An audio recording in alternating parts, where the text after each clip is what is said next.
You have constructed a narrative about the avoidant that transforms their defended limitations into attractive qualities, that reframes their inability to show up adequately as evidence of depth or complexity, that positions their emotional unavailability as a challenge you are uniquely qualified to overcome through your patience and understanding. You tell yourself that their withdrawal reflects their deep feelings that overwhelm them, that their inability to commit stems from past wounds that your love can heal, that their hot and cold behavior indicates an internal struggle between their fear and their genuine care for you. You interpret their defended patterns through a romantic lens that makes their inadequacy feel like destiny, that transforms dysfunction into a narrative where you are the special person who can reach them, who can create safety where they finally lower their defenses, who can love them into wholeness through sustained presence, despite their patterns consistently demonstrating they lack the current capacity to reciprocate your investment adequately. This romanticization serves a crucial psychological function.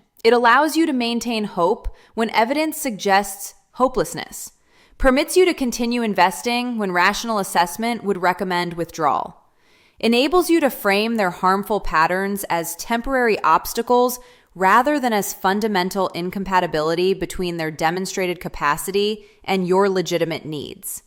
The romantic narrative protects you from facing painful truths, that their patterns harm you regardless of their underlying wounds, that their emotional unavailability is not mysterious depth, but rather a defended limitation that prevents genuine intimacy, that their inability to meet your needs reflects their actual incapacity rather than a temporary struggle they will overcome with sufficient time and patience from you. Yet this protective romanticization costs you substantially. It keeps you trapped in a relationship that cannot meet your needs, prevents you from making clear-eyed decisions about whether continuing serves your well-being, maintains you in a pattern of accommodating their limitations while your own needs remain perpetually unmet, blocks you from moving forward toward partnership with someone whose actual demonstrated capacity matches your needs rather than someone whose potential you must constantly hope will eventually materialize. The truth that sets you free emerges through dismantling the romantic narratives you have constructed about the avoidant, through seeing their patterns clearly without the softening filter of romanticization, through recognizing that what you have characterized as depth or complexity or tragic struggle is actually defended dysfunction that harms you regardless of its origins or its underlying emotional reality for them. This truth feels harsh because it requires releasing the beautiful story you have told yourself about your connection, about your unique ability to reach them, about love conquering their defended limitations if you remain patient enough. Yet this harsh truth provides the foundation for your freedom. Freedom to stop sacrificing yourself for potential that may never materialize. Freedom to redirect your love towards someone capable of receiving and reciprocating it adequately. Freedom to build partnership based on demonstrated capacity rather than on romanticized potential.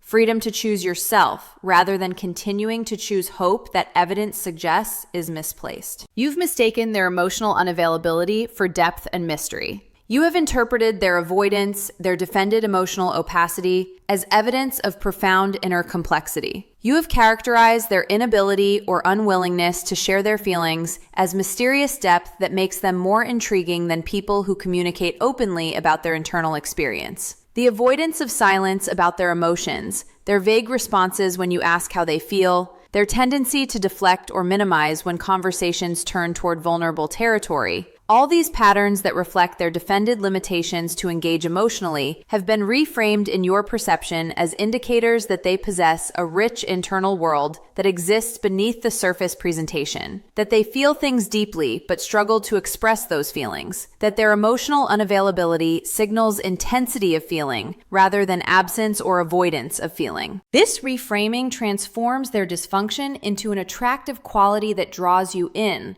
rather than a warning sign that should motivate your boundaries.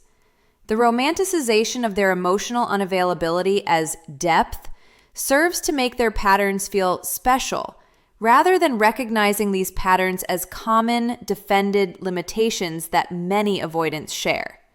You tell yourself that their particular way of being emotionally unavailable reflects their unique complexity, their specific wounds, their individual struggle with vulnerability. Yet the avoidant's emotional unavailability typically follows predictable patterns that reflect a defended structure rather than unique depth. They share feelings in controlled doses that maintain their defended position. They withdraw when emotions intensify beyond a comfortable threshold. They deflect vulnerable conversations through intellectualization or through changing the subject. They minimize both their own emotions and yours to avoid the discomfort that emotional intensity creates. These patterns are not mysterious or complex. They are defensive strategies that protect the avoidant from vulnerability while preventing the emotional intimacy that genuine partnership requires. The interpretation of emotional unavailability as depth also allows you to position yourself as the special person uniquely capable of accessing their hidden emotional world. You believe that beneath their defended exterior exists a profound emotional landscape that they share with no one else, but that your patience and understanding will eventually unlock. This narrative makes you feel chosen, special, important. You are the one person who sees beneath their defenses, who understands their complexity, who will eventually be granted access to emotional depths they share with no one else. Yet this narrative often reflects more fantasy than reality. The avoidant's emotional unavailability typically extends across all their intimate relationships, not just with you. Their defended patterns prevent emotional depth with everyone, not just with most people, while reserving emotional intimacy for that special someone who earns it. You are not uniquely positioned to access depths that exist beneath their defenses. You are experiencing the same emotional unavailability that anyone attempting an intimate relationship with them would encounter. The romanticization particularly distorts your perception by making you interpret absence as presence, by seeing depth in what is actually vacancy. The avoidant provides minimal emotional sharing, and you interpret their minimal offerings as the tip of a massive emotional iceberg that exists below the surface. The avoidant remains vague about their feelings, and you interpret their vagueness as protective mystery rather than as defended avoidance or a possible actual lack of clarity about what they feel. The avoidant withdraws when emotions intensify, and you interpret their withdrawal as evidence they feel so much they must retreat, rather than recognizing withdrawal as a defended strategy to avoid feeling or expressing emotion that exceeds their comfortable threshold. You are essentially filling in vast blanks with your projections of what you imagine exists within them, rather than accepting that the defended surface presentation may reflect most of what is actually available. The mistake of interpreting emotional unavailability as depth also prevents you from recognizing that emotional availability itself represents a profound capacity that the avoidant lacks. You have devalued people who can communicate openly about their feelings, who can engage in vulnerable emotional conversations, who can share their internal experience without defensive opacity. You have characterized these emotionally available people as somehow less deep or less interesting than the avoidant whose defended limitations you have romanticized.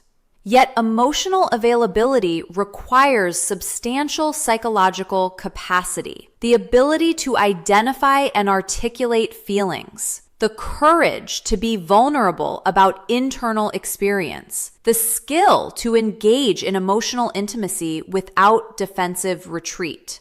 People who possess emotional availability are not simpler or less deep than defended people. They have developed capacities for intimacy that defended people lack. Your romanticization has inverted reality, making you value defended limitation as if it were superior capacity, while dismissing actual emotional capacity as if it were inferior simplicity. The romanticization of emotional unavailability as depth also serves to explain and justify your continued investment in a relationship that does not meet your needs. If the avoidance emotional unavailability reflects mysterious depth rather than defended limitation, then your patience waiting for them to open up feels like an investment in discovering profound emotional riches, rather than wasted time accommodating dysfunction. If their patterns reflect complexity rather than incapacity, then your struggle to connect with them emotionally feels like a worthwhile challenge rather than a futile attempt to get blood from a stone. The romantic interpretation allows you to maintain that continuing to invest makes sense, because the depth you imagine exists within them justifies the patience and effort required to access it. Understanding that you have mistaken emotional unavailability for depth requires accepting several uncomfortable truths. The avoidant's defended opacity reflects limitation rather than hidden richness. Their inability to share feelings stems from a lack of capacity or willingness rather than from an excess of feeling. Their patterns are common defended dysfunction rather than unique complexity. The emotional depths you imagine exist beneath their defended surface may not exist at all. What you see may be what you get, with no hidden emotional landscape waiting to be discovered, if only you remain patient enough. Emotional availability represents an advanced capacity that you should value rather than defended unavailability that you have romanticized. Your interpretation of their patterns as depth has served to keep you invested in a relationship with someone who cannot provide the emotional intimacy you need, while preventing you from recognizing that their defended patterns are not attractive mystery, but rather are dysfunction that makes genuine, intimate partnership impossible. Regardless of how you choose to interpret those patterns, their struggle with intimacy isn't romantic.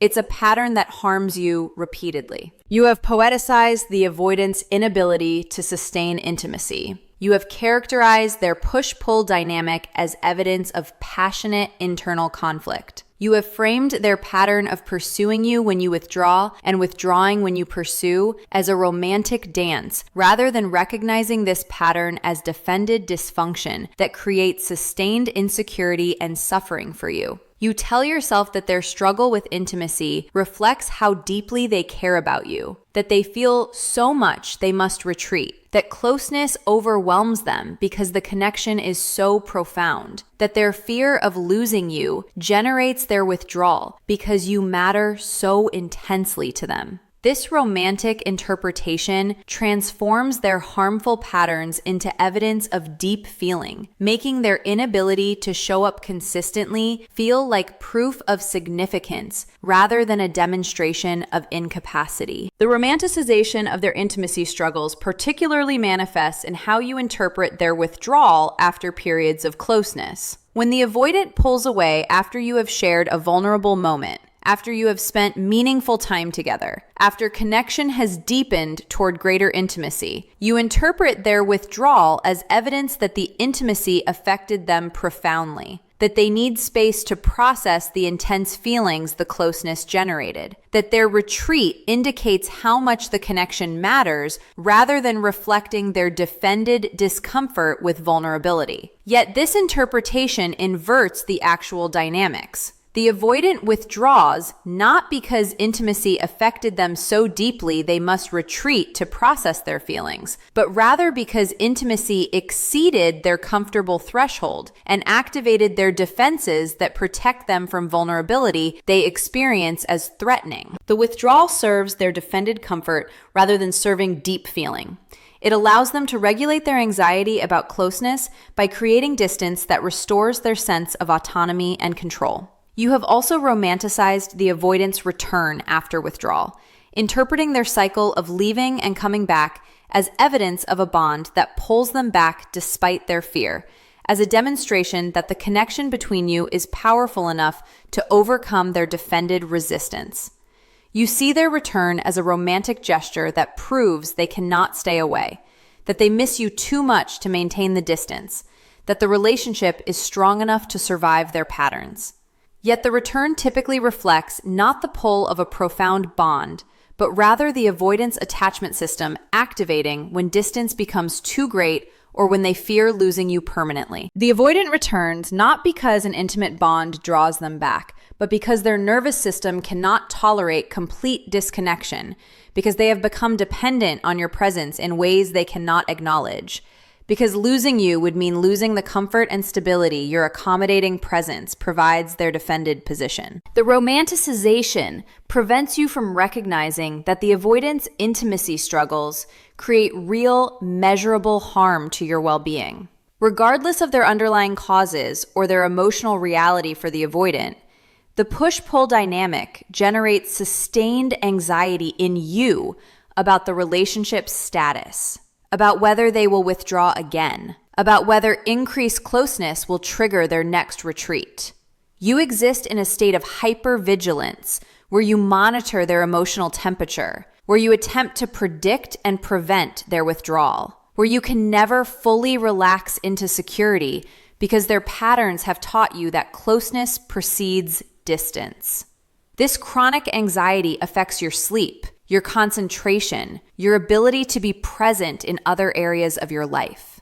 Yet you have characterized this suffering as evidence of passionate connection, rather than recognizing it as harm that a dysfunctional relationship is causing you. The harm also manifests through the avoidance patterns training you to suppress your authentic needs and your emotional expression to avoid triggering their withdrawal. You learn to minimize your own needs because expressing needs might activate their sense of being pressured. You learn to regulate your emotional expression because showing emotion might overwhelm them. You learn to accept less than you need because requesting more might trigger their retreat. You learn to make yourself smaller, quieter, less demanding to maintain a relationship with someone whose intimacy tolerance is so limited that your authentic, full presence threatens their defended comfort. This learned self-suppression represents profound harm that accumulates across time. You are losing connection with your authentic self, losing the capacity to express your needs, losing the sense that your feelings and your requirements matter and deserve expression rather than suppression to accommodate someone else's defended limitations. The romanticization also prevents you from recognizing that the avoidance intimacy struggles are not a temporary phase they will outgrow or heal with sufficient time and patience, but rather are entrenched patterns that will continue indefinitely without genuine therapeutic intervention. You believe that your sustained presence will eventually create enough safety that their intimacy struggles will resolve, that your patience will be rewarded with their capacity developing sufficiently to sustain consistent closeness. Yet the avoidance patterns typically do not resolve simply through time or through a partner's understanding. They require the avoidant doing active therapeutic work on their defensive structure, examining their attachment wounds, developing different ways of managing their anxiety about vulnerability. Without this work, the patterns continue repeating regardless of how patient you are or how safe you attempt to make the relationship for them. The characterization of their struggles as romantic also obscures recognition that many people exist who do not struggle with intimacy in ways that harm their partners, who can sustain closeness without defensive retreat, who can manage vulnerability without push-pull patterns. You have accepted the avoidance intimacy struggles as if they are normal or an inevitable cost of deep connection, as if anyone truly worth loving would necessarily struggle with intimacy in ways that create suffering for you. Yet this acceptance represents a distortion. Many people possess a developed capacity for intimacy that allows them to sustain consistent closeness without defensive withdrawal, to increase vulnerability over time without retreating to manage their own anxiety about intimacy, without creating insecurity for their partners. These people are not less deep or less worth loving. They have developed capacities the avoidant lacks, capacities that would allow you to build a secure relationship rather than romanticizing dysfunction. Understanding that the avoidant struggle with intimacy is not romantic requires accepting that these patterns harm you regardless of their underlying causes, that your suffering is not evidence of deep connection, but rather is a consequence of dysfunctional relationship dynamics, that the push-pull cycle creates insecurity rather than passion, that their inability to sustain closeness reflects limitation rather than depth of feeling. The struggle is not a romantic narrative of fear and love in conflict. It is a defended pattern that prevents genuine intimacy while creating sustained suffering for you as you attempt to maintain a relationship with someone whose defensive structure prevents them from meeting basic intimacy requirements that healthy partnership demands. Your romanticization has transformed harm into evidence of significance, has made suffering feel meaningful rather than recognizing suffering as a signal you should disengage from a relationship that cannot meet your needs, regardless of how poetically you characterize the dysfunction. You've become addicted to the intermittent reinforcement, not to them. You have interpreted the intense feelings you experience in a relationship with the avoidant as evidence of profound love or deep connection.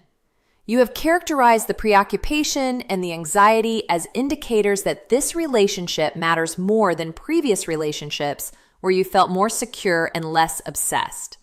Yet the intensity you experience reflects not the depth of genuine love, but rather the effects of intermittent reinforcement, the most powerful form of behavioral conditioning that exists.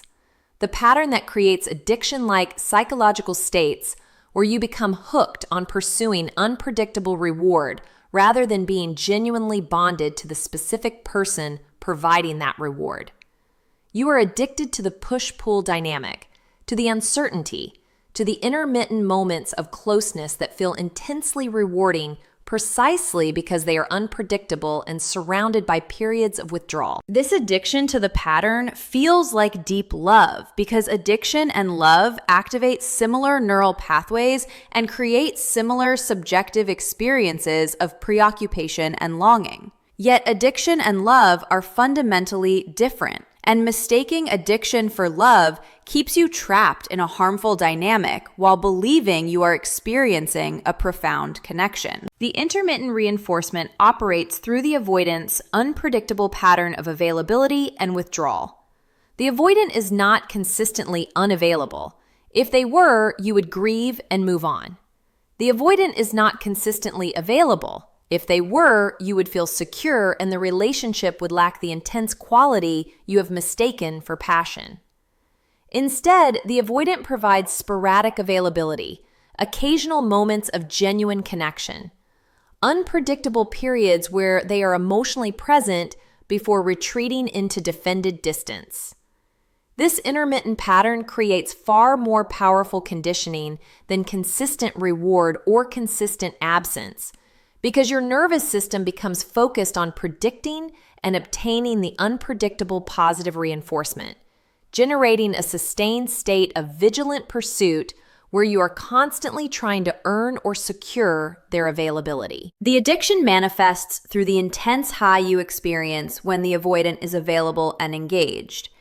After a period of their withdrawal or defended distance, when the avoidant returns or shows increased presence, you experience a flood of relief and euphoria that feels like evidence of deep love. Yet this intense positive feeling reflects not the joy of genuine secure love, but rather the relief of anxiety resolution. Your nervous system has been in an activated state during their withdrawal, and their return provides relief from that activation that your brain processes as intensely positive. The contrast between the distress of their withdrawal and the relief of their return makes their presence feel more rewarding than it objectively is, creating an intensity that you mistake for depth of connection rather than recognizing as an effect of the push-pull dynamic on your nervous system. The addiction also manifests through the obsessive quality of your thoughts about the avoidant and about the relationship. You think about them constantly, analyze their behavior obsessively, attempt to predict their patterns, work to understand their psychology in ways that might allow you to secure their consistent availability. This preoccupation feels like evidence that you love them deeply, that they are the most important person in your life. Yet this obsessive quality more closely resembles addiction than love. Secure love allows you to maintain other life areas and relationships without constant preoccupation. It allows you to be present for your own life rather than being consumed with monitoring another person's emotional state and availability. The obsessive preoccupation indicates not depth of love, but rather a nervous system's activation by intermittent reinforcement that keeps you in a constant state of pursuing unpredictable reward. The intermittent reinforcement addiction also explains why you feel more intensely about the avoidant than you felt about previous partners who were more consistently available. You interpret the intensity as evidence that this relationship is more significant, that the avoidant is more compatible or more right for you than previous partners were. Yet the intensity reflects the effects of intermittent reinforcement rather than compatibility or rightness. Previous partners who were consistently available did not activate the addiction pathways because their consistent presence meant your nervous system could relax rather than remaining in a constant state of pursuit. The avoidant's intermittent availability creates the intensity, the preoccupation, the sense that this relationship matters more, not because the relationship is actually better or deeper, but because the pattern activates addiction dynamics that consistent, secure love does not trigger. The addiction keeps you trapped because intermittent reinforcement is notoriously difficult to extinguish. The unpredictability of reward makes you more persistent in pursuing it because your nervous system maintains hope that the next attempt will succeed, that the next interaction will provide the consistent availability you seek. When the avoidant withdraws, you do not disengage. Instead, you increase your efforts to restore their availability, believing that trying harder or approaching differently will secure the consistent connection that the intermittent pattern prevents. This increased effort when reward becomes unavailable reflects a classic addiction pattern. Yet you interpret your persistence as evidence of deep love, rather than recognizing it as an effect of intermittent reinforcement, keeping you hooked in pursuit of unpredictable reward. Understanding that you are addicted to intermittent reinforcement rather than genuinely bonded to the avoidant requires distinguishing between intensity and depth, between preoccupation and genuine love, between addiction dynamics and secure attachment. Genuine love creates peace alongside the care.